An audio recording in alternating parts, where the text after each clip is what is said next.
Bangkok looks like a cheat code on every reel you've ever seen. Rooftop pools, $2 pad thai, co-working spaces on every third block, an energy that basically screams, why does anyone live anywhere else? And honestly, a lot of that is real. The BTS SkyTrain makes the Sukhumvit and Salem corridors fully functional without a car. Co-living near Ari or Ekamai runs roughly $400 to $700 a month furnished. The internet is fast, power outages are rare. But here's what you saw without understanding it. The cheap life only exists inside a specific ring of the city.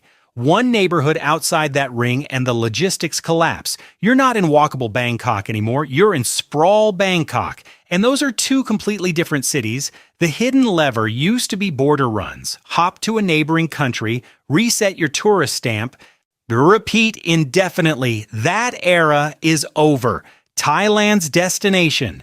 Thailand Visa now gives you 5 years of access with 180-day stays, but to unlock it, you need to show roughly 500,000 Thai baht, around 15,000 US dollars, sitting in a bank account. In human terms, Bangkok has officially stopped pretending it wants broke backpackers. If you want roots here, you need to prove it. But what if you want the jungle version of this? Bali has been promising exactly that for a decade. Spoiler, the price has changed. Bali was the original nomad dream.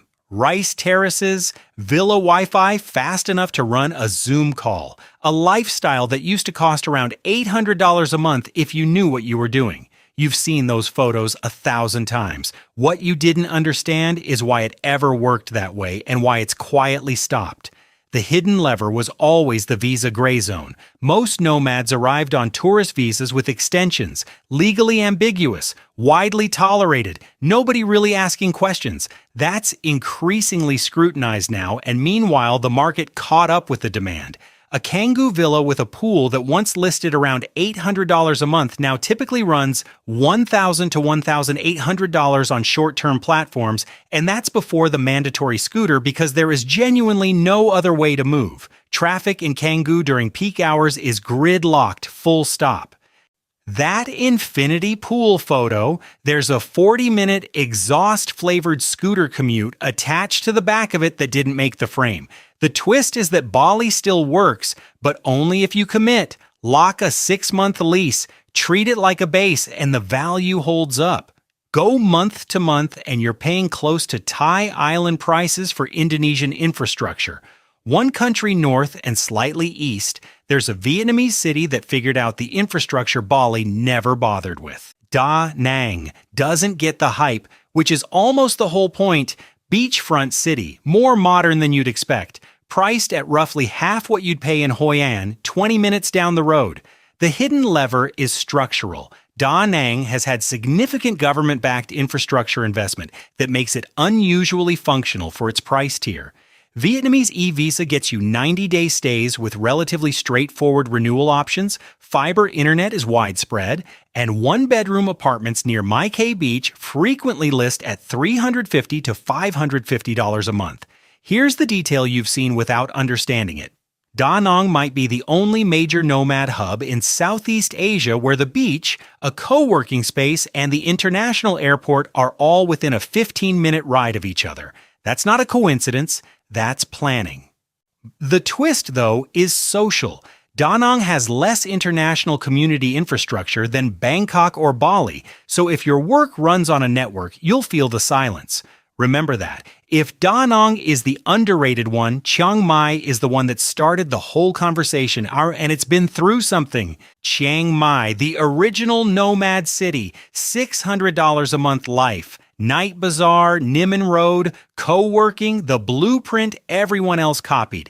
The hidden lever was partly structural, lower land costs, lower tourism pressure than Bangkok, but also cultural. Chiang Mai quietly accommodated long stayers without friction in a way most cities don't.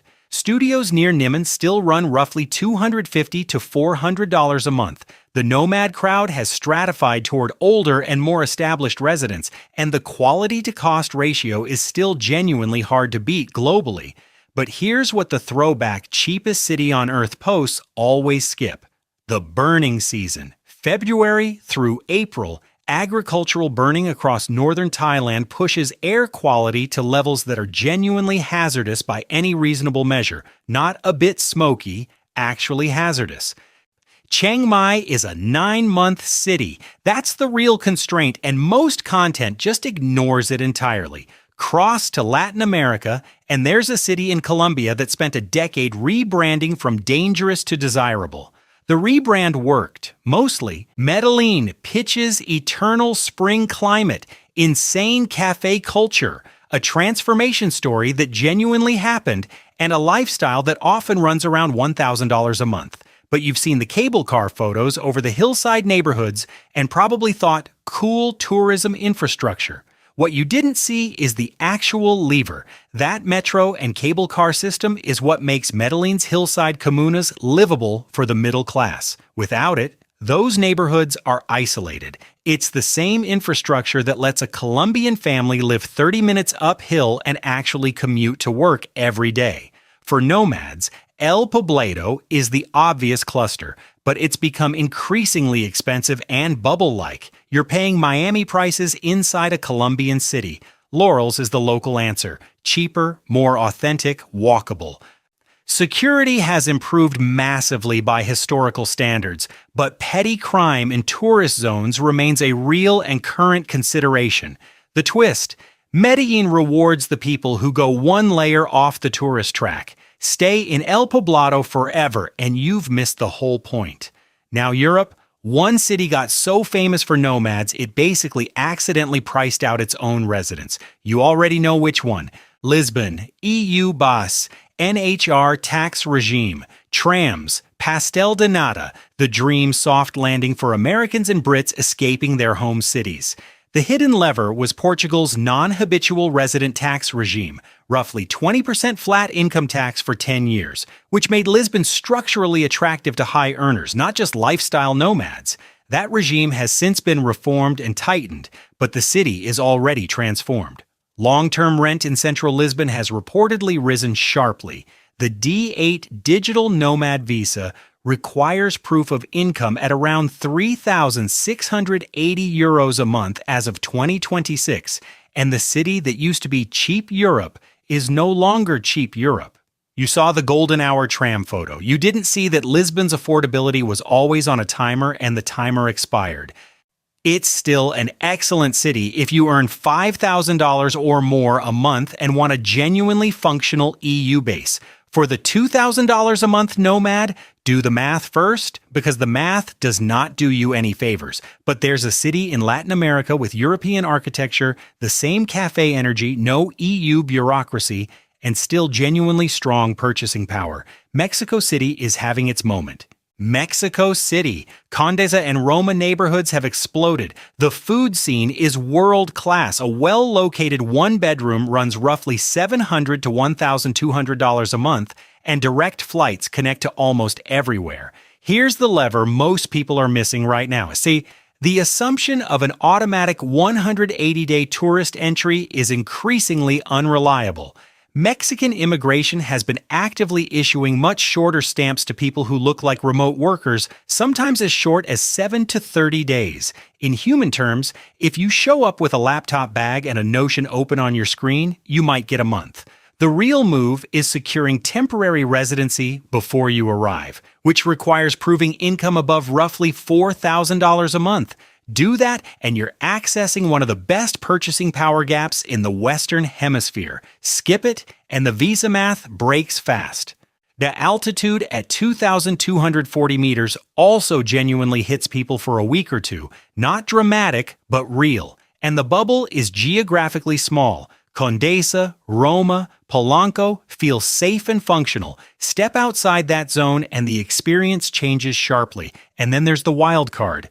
Buenos Aires, Paris of South America, extraordinary steak, tango, European architecture, and for a window of time, almost absurdly cheap for dollar earners because of the infamous blue dollar arbitrage that gave you a 2 times to 3 times exchange rate premium on the parallel market. You've seen the $800 a month and I'm eating at restaurants every night posts.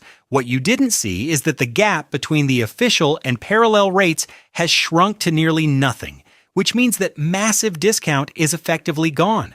Furnished rentals in Palermo are increasingly priced in US dollars to hedge local inflation, so you're no longer slipping past the exchange rate. You're paying near Western prices while living inside an ongoing economic experiment. It's still a spectacular city. The food, the architecture, the energy, all real. But the geo-arbitrage cheat code that made it legendary for nomads has been patched. Here's the pattern across all 8. Every city has a hidden lever, a visa rule, an exchange rate gap, an infrastructure trick, a tax regime, and that lever is almost never what's in the Instagram content. Right now, Chiang Mai and Da Nang still offer the highest raw cost-to-quality ratio if you time around their constraints. Lisbon, Bali, and Buenos Aires have arguably already peaked for budget nomads.